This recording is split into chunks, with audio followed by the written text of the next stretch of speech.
ভারত পাকিস্তান এই নামটা শুনলে আলাদা একটা উত্তেজনা কাজ করে। দশকের পর দশক ধরে এই দুই দলের লড়াইকে বলা হয় ঐতিহাসিক প্রতিবন্ধতা।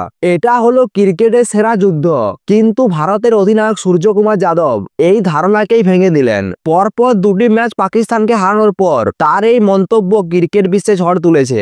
এশিয়া কাপে গ্রুপ পর্বের ম্যাচে 14 সেপ্টেম্বর ভারত পাকিস্তানকে হারিয়েছিল। এবার সুপার ফোরের ম্যাচে গত রবিবার ভারত পাকিস্তানকে হারালো। দুই ম্যাচেই পাকিস্তানের বিরুদ্ধে দাপট দেখিয়ে জিতেছে ভারত। সূর্যকুমার যাদবকে এই ঐতিহাসিক প্রতিবন্ধকতা নিয়ে প্রশ্ন করা হয়, কিন্তু তার উত্তরটা ছিল সম্পূর্ণ অপ্রত্যাশিত। সূর্যকুমার যাদব বলেন, আমি একটা কথা বলতে চাই, আমার মনে হয় আপনাদের সবার একটা ভারত পাকিস্তান ম্যাচ নিয়ে বড় প্রশ্ন করা উচিত। এখানেই তিনি থেমে থাকেনি। তিনি আরো বলেন, যদি দুটো দল 15-20টা ম্যাচ খেলে এবং স্কোর লাইন 7-7 অথবা 8-7 হয়, তাহলেই সেটা ভালো ক্রিকেট বলা যায়। যদি একটা দলের পক্ষে স্কোর লাইন 13-0, 10-1 হয়, তাহলে তখন আর এটা কোনো লড়াই নয়, আর কোনো প্রতিদ্বন্দ্বিতা নয়। এই কথাগুলো হয়তো ভাবতে কিছুটা কঠিন মনে হতে পারে।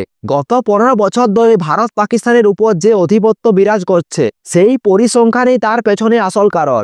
এই সময়ের মধ্যে ভারত পাকিস্তান 31টি ম্যাচ খেলেছে, তার মধ্যে টি-20 ও ওডিআই ম্যাচ রয়েছে, যার মধ্যে ভারত জিতেছে 20টি ম্যাচ। এই পরিসংখ্যান স্পষ্টভাবে দেখিয়ে দেয় যে এক পেসের লড়াইয়ে আর যাই হোক, ঐতিহাসিক প্রতিদ্বন্দ্বিতা বলা যায় না। সূর্যকুমার যাদবের এই মন্তব্য কেন এত গুরুত্বপূর্ণ? কারণ এর আগে ভারতের কোনো অধিনায়ক ভারত পাকিস্তান ম্যাচ নিয়ে মন্তব্য করেননি। অধিনায়করা এই ধরনের প্রশ্নের শুধু উত্তর দেন, কিন্তু সূর্যকুমার যাদব সরাসরি বলে দিলেন, এই মুহূর্তে ভারতের কাছে পাকিস্তান কোনো দলেই নয়। এর আগে সুপার ফোরের ম্যাচের আগে তিনি পাকিস্তানকে আরো একটি ম্যাচে বলেছিলেন। ম্যাচের পর তিনি বলেন, ভারতের আত্মবিশ্বাসের মাত্রা কতটা বেশি তা দেখলেই বোঝা যায়।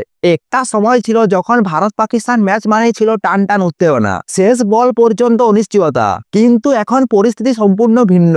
ভারতের বর্তমান দলে আত্মবিশ্বাস এতটাই উপরে যে তারা যেন পাকিস্তানকে একেবারে পাত্তা দিচ্ছে না। এটি শুধু ক্রিকেট দক্ষতার বিষয় নয়, বরং মানসিকতার বিষয়। সূর্যকুমার যাদবের এই বক্তব্যে ভারতীয় দলের মানসিকতা তুলে ধরেছে। তারা এখন আর অতীত নিয়ে ভাবে না, শুধু বর্তমানের পারফরমেন্সের দিকে মনোযোগ দেন।